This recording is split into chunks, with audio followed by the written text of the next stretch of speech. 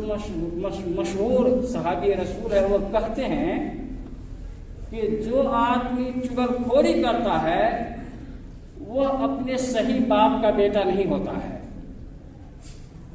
وہ اپنے صحیح باپ کا بیٹا نہیں ہوتا ہے۔ اللہ اکبر، اللہ مستعان علیہ باللہ۔ بلکہ اس کے ثبوت کے لیے ایک اثر آیا ہے، بلال بن ابو بردہ بصرہ کے امیر ہیں، گورنر ہیں، اس کے پاس اس کے دربار میں ایک آدمی آیا اور فلاں آدمی کے خلاف بولنا شروع کر دیا، اسے بھڑکانے کی کوشش کی۔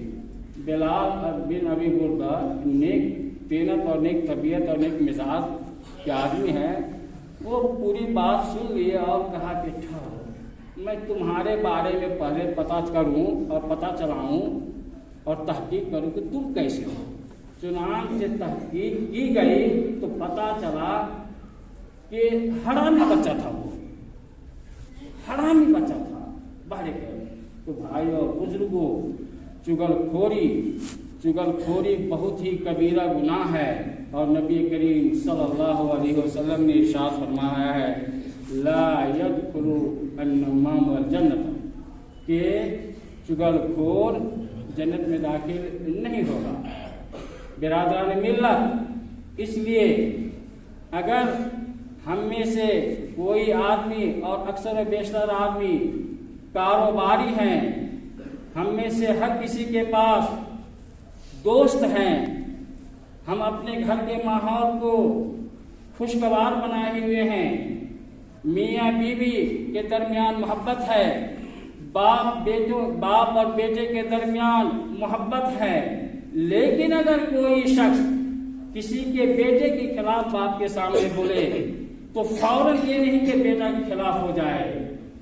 کسی کے سامنے اگر دوست کے خلاف بولا جائے تو اس آدمی کے کہنے پہ دوست سے بدگمان ہو جائے، نہیں، بلکہ ہرگز ایسا نہیں کیا جائے۔ اور سمجھداری نہ ہونے کی وجہ سے بھائی اور بزرگوں، دیکھیے ہمارے معاشرے کتنے ٹوٹ پھوٹ کے شکار ہیں اور ہم کہاں سے کہاں ہیں۔ اس لیے بڑے بڑے گناہوں میں سے ایک اہم گناہ جس کی وجہ سے معاشرے کے اندر اختلاف ہے، معاشرے کے اندر خلفشار ہے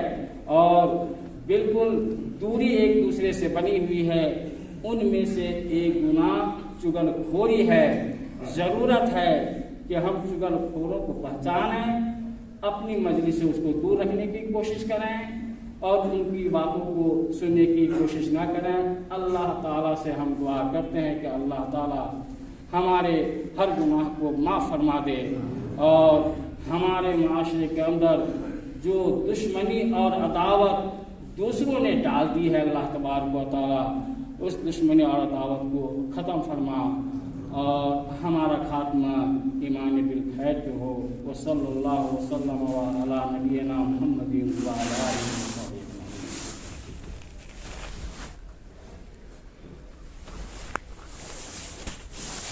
الحمد للہ نحمده ونستعینه ونستغفره ونعوذ باللہ من شرور انفسنا ومن سیئات اعمالنا، من يهده الله فلا مضل له ومن يضلل فلا هادي له، واشهد ان لا اله الا الله وحده لا شريك له، واشهد ان محمدا عبده ورسوله، اما بعد ان الله وملائكته يصلون على النبي يا ايها الذين امنوا صلوا عليه وسلموا تسليما، اللهم صل على محمد وعلى ال محمد كما صليت على ابراهيم وعلى ال ابراهيم انك حميد مجيد، اللهم بارك على محمد وعلى ال محمد كما باركت على ابراهيم وعلى ال ابراهيم انك حميد مجيد۔ عباد اللہ رحمكم اللہ، ان اللہ یأمر بالعدل